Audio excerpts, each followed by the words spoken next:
Bonjour et bienvenue dans cette vidéo de formation. Dans la dernière vidéo, nous avons vu les outils de création de volume sur SolidWorks, notamment les outils bossage base extrudé, bossage base avec révolution, jusqu'au niveau de bossage base frontière. Aujourd'hui, nous allons voir ces mêmes outils, mais dans le sens contraire cette fois-ci, c'est-à-dire dans le sens de l'enlèvement des matières. Donc, pour cela, nous allons nous placer sur le plan de dessus. Nous allons dessiner une plaque, tout simplement. Voilà. Et on va faire une extrusion à 30 pour mieux voir les perçages. Maintenant, supposons que nous avons cette plaque et qu'on nous demande d'effectuer des perçages ici, mais des perçages qui ne sont pas standardisés. Donc, je vais casser l'ombre qui est là pour ne pas charger trop. Voilà. Donc, c'est déjà supposons qu'on nous a demandé de faire ici des éléments de matière, mais qui ne sont pas standardisés, qui ne sont pas destinés à recevoir par exemple des boulons ou des boulons normalisés. Donc, qu'est-ce que moi j'ai fait? J'essaie de me positionner sur la face où je dois effectuer le perçage. Par exemple, si c'est sur cette face, je clique sur la face, après je viens cliquer sur esquisse. Je dessine ensuite la forme du trou que je dois percer. Par exemple, si c'est une forme sous forme de rainure droite, donc je reviens, je prends la rainure droite, je trace ici la forme du trou à percer. Donc on peut faire les cotations, on peut utiliser les relations pour bien aligner l'ensemble de ces points géométriques. Mais pour l'instant, nous on a besoin que de voir l'utilisation de l'outil enlèvement de matière. Donc je reviens ici, il y a enlèvement de matière par extrusion qui s'est activé, il y a enlèvement de matière par révolution aussi qui s'est activé. Mais dans mon cas, j'ai besoin de faire un enlèvement de matière qui va traverser la pièce dans une seule direction, mais une direction rectiligne. Donc avec la révolution, ça ne pourra pas marcher. Je reviens, je clique sur enlèvement de matière par extrusion. Vous voyez, les propriétés qui s'affichent ici, c'était les mêmes propriétés qui se sont affichées aussi au niveau de bossage base extrudé. Donc par exemple, D là signifie à partir d'où notre enlèvement de matière va commencer. Si je reviens par exemple là, je prends par exemple le décalage. Donc je peux spécifier une distance de décalage ici. Par exemple, je peux prendre ici 15. Je dis 15, c'est parti. 15. Donc vous voyez, la distance de décalage ici est de 15. Donc c'est la direction qui est inversée. Donc voilà, l'enlèvement de matière va commencer à partir de là et enlever la matière jusqu'à 30 mm. Voilà. Donc vu que l'épaisseur ici c'est 30, donc si on prend 15, ça commence au beau milieu. Donc ici, D là signifie à partir d'où notre extrusion va commencer, notre enlèvement de matière va commencer. Si on a déjà une surface donnée, on peut prendre cette surface. On va utiliser ça quand on va commencer à faire les arbres mécaniques. Ou si c'est un sommet, on peut sélectionner aussi un sommet. Maintenant ici, borgne, je vais revenir sur le plan d'esquisse. Borgne, direction 1, c'est écrit borgne. Borgne là veut nous montrer que si nous voulons spécifier nous-mêmes la profondeur d'enlèvement de matière, dans mon cas, il a pris automatiquement 30 vu l'épaisseur de la pièce. Mais si je ne connais pas l'épaisseur de la pièce et que je veux que l'extrusion traverse complètement la pièce, je débat d'ici, je viens prendre à travers tout. Donc là-bas, je n'ai pas besoin de spécifier des distances. Mais j'ai besoin de spécifier, c'est pas obligatoire, mais si je veux, je peux spécifier une direction d'extrusion. Ensuite, si on a d'autres pièces encore, il y a d'autres pièces ici, on peut prendre à travers tous les deux. Donc il va enlever la matière par là et il va enlever la matière dans l'autre pièce en bas, ou s'il y a une autre pièce en bas ici, il va enlever encore de la matière dans cette pièce. Donc nous on va prendre juste à travers tout. Voilà, il y a d'autres fonctionnalités qu'on a déjà vu au niveau de bossage base extrudé. Donc pour ceux qui n'ont pas vu la vidéo sur bossage base extrudé, je vous recommande de partir voir pour mieux cerner certains outils. Maintenant, au niveau des depuis ici, on peut aussi enlever de la matière en depuis. Par exemple, si je veux spécifier un angle de depuis, par exemple voilà, de 10 degrés, voilà ce que ça donne. Donc on peut faire un enlèvement de matière ici, mais en pente de 10 degrés. Voilà. Donc, à partir de là, si je confirme, voilà ce qu'on obtient. On a effectué bel et bien un enlèvement de matière ici en depuis de 10 degrés. Voilà, si on fait une coupe de cela, voilà ce qu'on observe. Donc on a bel et bien un élément de matière ici de 10 degrés. Maintenant, toujours revenons ici, éditer la fonction. Il y a aussi comment on appelle, il y a les contours sélectionnés. Contours sélectionnés, c'est si on a plusieurs contours qui sont fermés, mais dans mon cas ici, il y a qu'un seul contour qui est fermé, donc ça ne pourra pas fonctionner. Voilà. Il y avait fonction mince qui était activée, mais je ne le vois plus. Mais c'est pas grave, on verra cela après. Maintenant, il y a quelque chose à vous expliquer. Supposons que moi, ma pièce est là.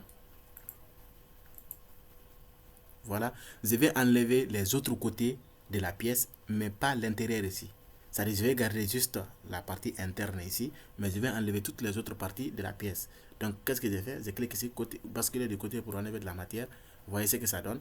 Donc, si je confirme, toutes les autres parties de la pièce sont parties, sauf la partie dépouille. Les dépouilles, c'est inversé, bien sûr, c'est normal, puisqu'on a enlevé qu'à l'intérieur, que l'extérieur. Voilà. Donc, je peux revenir, éditer la fonction. Ensuite, je décoche ici et j'enlève la dépouille. Voilà, je le mets en normal. Et puis, je fais un élément de matière tout à fait banal. Maintenant, vous avez un peu compris la notion d'élément de matière.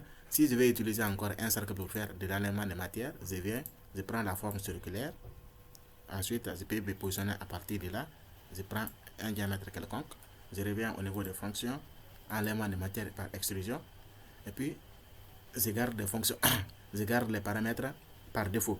Maintenant, fonction mince est là. Fonction mince nous permet de, c'est-à-dire, au lieu que la surface soit extrudée, c'est juste l'épaisseur, c'est-à-dire le cercle qui est là qui va avoir de l'épaisseur pour s'extruder. On va voir ça en pratique. Si je coche la case fonction mince, vous voyez ce que ça donne. Déjà, on a l'épaisseur ici qui s'est agrandie. Maintenant, on peut sélectionner la direction. Je peux le dire par exemple en plein milieu. Donc, l'agrandissement va aller dans les deux côtés. Et si je sélectionne par exemple une épaisseur de 3 mm, voilà ce que ça donne. Et si on confirme, je dis OK. Voilà. Donc voilà, on a effectué un enlèvement de matière ici, mais en utilisant juste l'épaisseur du contour de notre esquisse. Donc je vais enlever ça. Voilà, on va effectuer un élément de matière. Je dis enlèvement de matière. Qu'est-ce qui se passe? Voilà. On va sélectionner le cercle. Et puis on confirme. Voilà ce que ça donne. Donc vous voyez, c'est très facile d'utiliser l'enlèvement de matière par extrusion. Maintenant, dans le cas de l'enlèvement de matière par révolution, je vais revenir. Là, on a besoin, bon, pas forcément d'une pièce circulaire, d'une pièce cylindrique, mais bon, on peut utiliser plusieurs types de pièces. Par exemple, dans mon cas, je vais prendre par exemple une pièce tout à fait prismatique. Voilà, on va lui donner un peu d'épaisseur pour voir très bien les modifications. Maintenant, admettons que nous voulons faire de l'élément de matière ici, mais en allant dans le sens de la révolution. Donc, qu'est-ce que j'ai fait? Je dois prendre un plan qui est perpendiculaire à la face ici. Parmi tous les plans qui se trouvent ici, je vois que le plan de droite est perpendiculaire, le plan de face est perpendiculaire, mais le plan de dessus ne peut pas marcher car on a dessiné l'esquisse sur le plan de dessus. Donc, je vais prendre le plan de face. Je dessine l'axe de révolution, comme au niveau de création de volume avec révolution. Ensuite, je peux venir prendre maintenant la forme de l'outil de révolution. Voilà. Donc, je peux revenir ici. J'ai dit élément de matière par révolution. Donc, il me demande de sélectionner l'axe de révolution puisqu'il y a 3 axes ici. Si on n'avait qu'un seul axe, celui allait automatiquement sélectionner. Mais puisqu'on a 3 axes, il me demande de sélectionner parmi les 3. Je clique sur ça. Vu qu'il n'y a qu'une seule surface, donc il repère automatiquement la surface. S'il y avait plusieurs surfaces, il allait me dire aussi de sélectionner la surface. Donc, si je confirme, ok, ça donne un petit problème. Je vais augmenter un peu ici. Voilà. Pour que ça soit vraiment logique. On va sortir d'abord.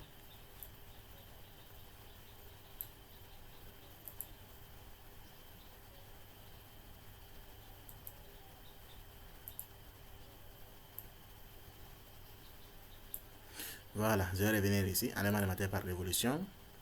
L'axe. Ça va être un peu petit, très petit même. je vais pas que ça soit très petit, je vais juste vous montrer quelque chose. Ce type de rectangle ne pourra pas très bien fonctionner ici, car c'est un rectangle qui fonctionne dans les deux sens. Donc on va revenir prendre le rectangle par son sommet. Voilà, je vais me très bien positionner pour mieux voir. Je prends par exemple jusqu'ici, pour avoir assez de zones d'impact. Maintenant, voilà, il y a un cas pratique. Déjà, vous voyez qu'il n'y a pas d'axe ici. Donc, si je reviens, je prends élément de matière par révolution, automatiquement, le logiciel m'a choisi l'axe. Donc, si je confirme, voilà ce que ça donne. On a enlevé la matière tout autour, mais juste en gardant la partie qui n'a pas été touchée par le rectangle d'enlèvement de matière. Donc, en quelque sorte, vous avez compris comment on utilise l'enlèvement de matière par révolution. Là-bas aussi, on peut utiliser plusieurs fonctions, notamment on peut par exemple spécifier l'angle. Ici, si je prends par exemple 270 degrés, donc on peut enlever la matière jusqu'à 270 degrés. Et si on confirme, voilà ce qu'on obtient. Voilà, bien qu'on pouvait dessiner ça directement et faire une extrusion, mais voilà ce qu'on obtient. Qu'est-ce qu'on peut voir aussi? Ici aussi, on peut inverser pour enlever tous les autres côtés. Par exemple, moi, je vais enlever juste la partie ici et garder la partie qui est touchée par l'outil enlèvement de matière ici, surface utilisée pour faire l'enlèvement de matière par révolution. Donc, je clique ici, je coche ici, et normalement, il doit m'enlever ici. Donc, si je confirme, voilà, il m'a enlevé les parties qui n'ont pas été touchées par l'outil, par la surface d'enlèvement de matière par révolution. Voilà, en quelque sorte, je crois qu'on a vu les fonctions essentielles ici. Direction 2, déjà on a vu ça au niveau de bossage base balayé. Voilà, contour sélectionneur, on vient de voir cela au niveau de enlèvement de matière par extrusion. Donc je crois qu'on a tout vu sur enlèvement de matière par balayage. Maintenant, enlèvement de matière par on va casser ça, voilà, enlèvement de matière par balayage ici. J'ai dit tout à l'heure, enlèvement de matière par révolution plutôt. Maintenant, enlèvement de matière par balayage ici, qu'est-ce qu'on fait? Même principe, on se positionne sur une face qui est perpendiculaire à la surface. On trace une trajectoire. Je préfère toujours utiliser l'outil spline pour tracer la trajectoire. Voilà. Spline. On va faire une trajectoire un peu en vrac. Voilà. On va juste faire un exemple. Maintenant, si je veux, je peux dessiner un cercle qui va suivre cette trajectoire ou une surface qui va suivre cette trajectoire. Mais pour mon cas, déjà comme on a vu cela dans l'outil balayage ici, donc on va voir juste profil circulaire. Donc je reviens à l'élément de matière par balayage. Il y a ici, si j'avais dessiné déjà une surface qui devrait se balayer autour de cette trajectoire, je pouvais sélectionner la surface ici, ensuite la trajectoire ici. Mais dans mon cas, il n'y a que la trajectoire, donc je viens au niveau de profil circulaire. Ensuite, je sélectionne la trajectoire, je spécifie le diamètre du cercle, puisqu'on a les profils circulaires. Donc si je confirme, voilà, on a effectué un enlèvement de matière ici, mais par balayage. Donc si on coupe la pièce, vous allez voir ce que ça donne. Voilà, c'est une pièce ultra pratique pour faire certains types de moules. Voilà. Maintenant, profil du corps volumique aussi, vous voyez, ça nécessite aussi une trajectoire et ensuite une surface et une trajectoire.